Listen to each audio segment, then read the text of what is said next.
When you're used to 10,000 calories a day of ground beef with taco seasoning, yeah, you're going to feel hungry if you're only taking in 8,500 calories because you're used to 10,000. So yeah, this has been hard for me. That's a lot of ground beef too. That just down the drain.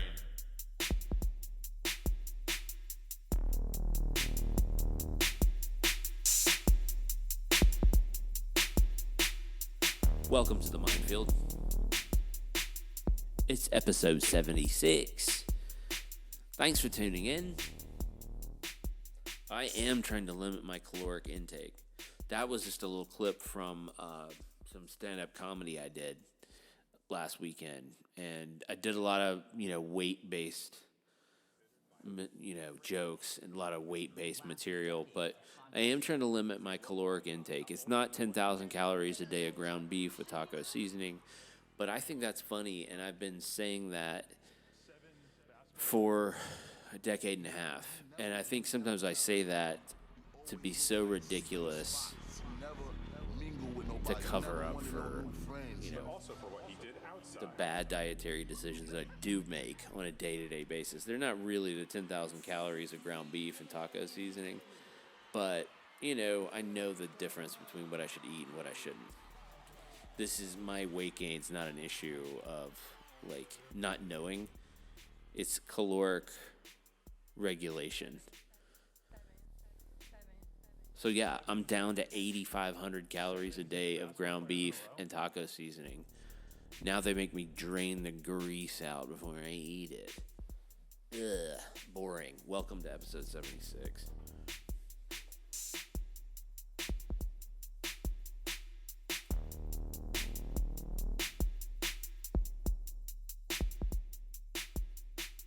And today's episode is brought to you by Zaxby's in Baxley. It's the Baxley location, Zaxby franchise. It's a great location. If you're traveling through South Georgia, stop in and say the MindField sent you over. Zaxby's in Baxley, Georgia. They have a secret menu there for MindField listeners. Explore that when you explore with our Patreon. You can find it via our Gmail account at the MindField Podcast at gmail.com. We're on Twitter, but who cares? We're on Instagram, blah, blah, blah. Okay, so let's do something we've never done. This should be interesting, actually. We've had the capability to do this the entire time we've been a podcast. Here on the MindField, and it's episode 76. We have had some people holding on our landline call-in line since episode 1, actually, which is kind of crazy. And I'm going to go ahead and go to them because we haven't done that before, and I'm hooking everything up right now. Make sure we can bring these people in. Can you hear me? Yeah. Okay, good. So, listen, the computer screen says you want to talk about relationships. There's actually 2 of you on the call. Is that correct?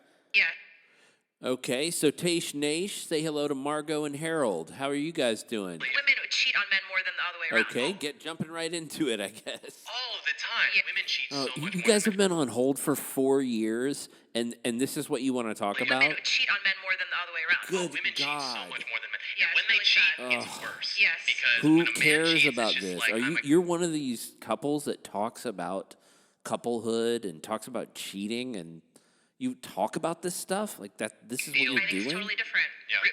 But she was saying, men don't want women who are in positions I don't of know. power, I just feel like who get a lot after of being, respect, if who you're have going to a lot be of on money, hold for boys that don't long, want that either. okay. I'm saying, But wait. I get that you guys seem to know a lot about relationships. You have a podcast. Physicality of it. But that's the problem because as a woman, she's always going to be You don't seeking stop, do you? upwards. Okay. All right. So you make YouTube videos where you talk about cheating, basically, Yes. with other. So you sit around in a circle and you just talk about this. Yeah. Right. Right, because biologically it's different. Like men want to just spread their. But she was saying, men don't go ahead. want Okay. women who are in positions of power, who get a lot of respect, who have a lot of money, boys don't want that either. Yeah. And I'm saying, wait. If I'm a young dude, but why would I not be attracted to a woman who has power, money, and respect? Like, that means I barely have to put anything into the relationship other than the physicality of it. But that's the problem, because as a woman, she's always going to be seeking that's the whole problem with upwards. this. I guess I just don't care about cheating, or I just don't care. I mean, none of that is interesting to me. So I get that that's what you guys want to talk about. Moving on, Joe in Great Neck. Joe, is this Joe? Yes. All right. What do you want to talk about, Joe? Yes, I do. What are you interested in? Killing people. Are you being serious? Yes. Oh. On last March 11th, I Oh was my God. hallucinating, and I specific. took a razor blade and I This is cut a gross. man's throat. All right, forget it. Okay. Terry in Hiram. Terry, you're with us. What do you want to talk about? Did you see that video of the Chinese ambassador in Britain being asked on the BBC about that I'd tape? actually rather just go back to the couple who talks about cheating. But that's the problem, because as a woman, she's always going to be seeking upwards. I'd rather just listen to a whole relationship podcast. As a woman, she's always going to be seeking Keep them coming. upwards. It's 1-900-STANK. Line 2, we got Joseph in Janesville, Wisconsin. Joseph, what do you want to talk about? You want to know how a woman's hands stink? You reach out to shake her hand, but you never don't shake her hand. actually- You grab her by the hip and you pull her. That. You pull her hand up to you, and you make like you're about to kiss her hand. Why? You smelling that mug? Oh, God. What is going on with these callers? Joseph.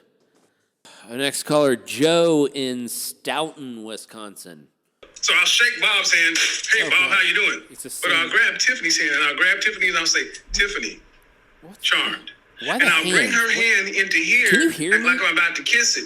And if I Ugh. start smelling garlic and cloves Ugh. and stuff you've been eating with your fingers, Ugh. get out of my face, you femininity Yes. faker. That is Because so weird. I don't need to know sorry. why.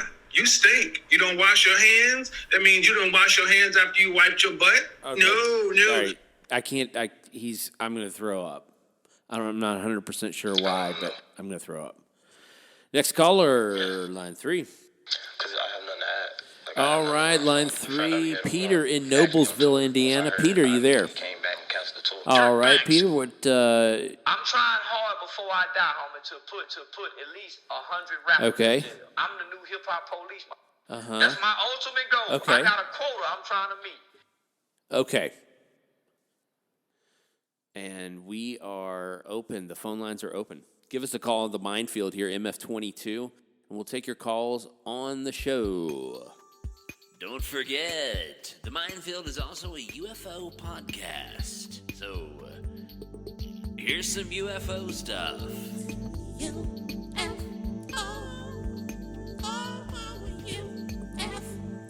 With some of these UFO sightings, because there are so many sightings, I like to focus on different areas, especially where there's activity that we're interacting with as a podcast or as, UFO hunters.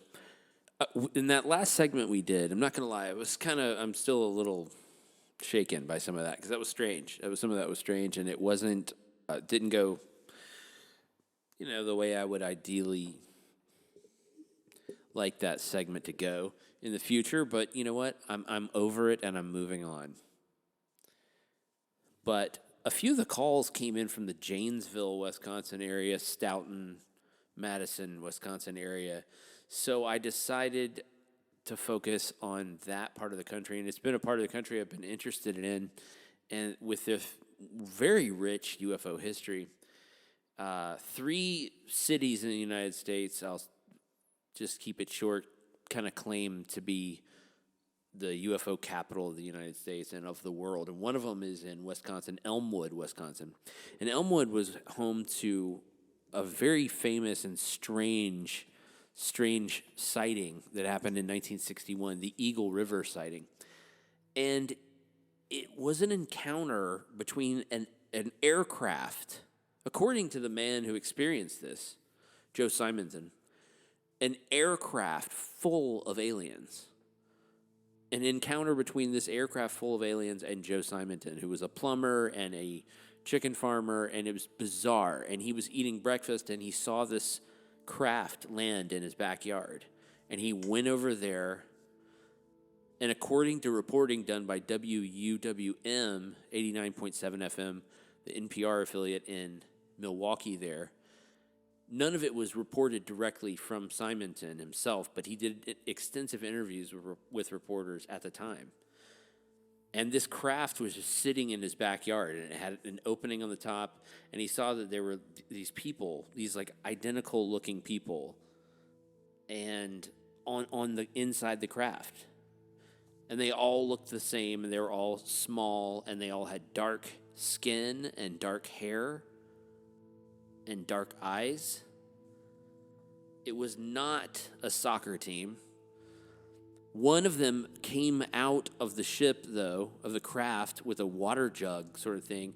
And Simonton realized that through nonverbal communication, through this like telepathy, that they needed water. So I guess these aliens, I mean, this is a classic situation. Aliens need water, so they stop at this guy's farm in Wisconsin instead of like one of the Great Lakes, or one of the hundreds of thousands of lakes in Wisconsin, and like suck up a few thousand cubic yards of water with their like telepathy and just boogie on out of there. No, they go to a farm. They all get out. They express that they need a couple of gallons into, I mean, what are we talking about? A jug here? Anyway, back to the story. He filled up the jug, and they gave him in return something that they call, and of course this is non-verbally that they call this, saucer cakes that they had made that were like pancakes. And Simonton told the reporters that the saucer cakes were the worst tasting pancake he'd ever had in exchange for his water. So they closed up the top of the ship and flew off, and Simonton went into town and told people and reported this to the police or whoever, and thousands of people would just come visit his farm after that, just to look at the property. And he had the pancakes out on like serving trays under like glass cases, to the point that the government and the infamous Project Blue Book got interested in Simonton's story. That's a good one, because you've got the sighting, you've got the exchange between the two entities, you've got the trading of the saucer cakes for the water. I mean, this is a hell of an encounter. This is a lot different than those fuzzy triangle-shaped things that people put on Reddit that could sort of maybe be a huge triangle, but could also be 3 drones, or it could be a drone and a plane and a helicopter, whatever. My debunking days are not today. Today was about talking to people who call in to the phone line. And I'm starting to realize that I don't really want to talk to the people who call in to our phone line anymore. And that I probably won't do that anymore, because that didn't go well. Like, one guy expressed interest in, I don't know, it was awful. Did you think that too, Simon? Yeah, Kwame, did y'all also? Well, that was weird, wasn't it? Yeah. He was strange. The whole thing was weird. it was weird. We'll be back next week with a wild episode. I have a weird piece of found footage for you guys. I'm the person who created it, but I didn't mean to.